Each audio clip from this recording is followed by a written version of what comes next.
So Lawrence, from your perspective, I mean, you negotiate contracts day in and day out, and you've been doing this for a long time.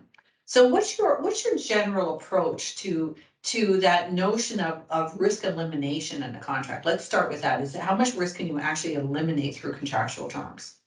Well, now I'm going to sound like a lawyer. It depends. Okay, no, that's Because becoming your it's, you know, MBA. yeah, well, what kind of contract, right? Yeah, So really the way I like to look at it is, what are we buying? What are the risks inherent in what we're buying? What are those risks we're willing to accept? What are those risks we want to mitigate in some way? And then how do we do that? Because remember, contracts are really pieces of paper. No offense to the attorneys, but what really makes it real are people. And how do I set up governance to make sure that there's good alignment on, say, business continuity and disaster recovery? We've seen a lot of that in the last few years.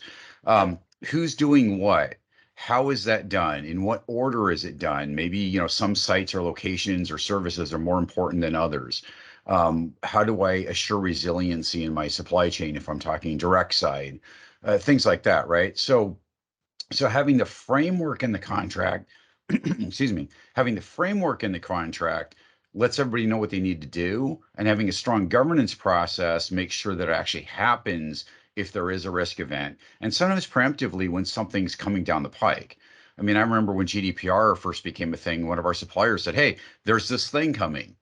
Are you guys familiar with this?" It's like, yes, as a matter of fact, we were, but mhm, what if we weren't, right? And right. and there was implications of that. For example, a friend of mine is the CIO for a university.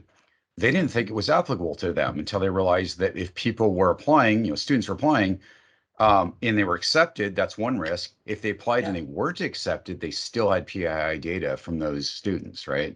yeah. And so it was a interesting aha moment. We happen to be talking, about a different subject when that came up.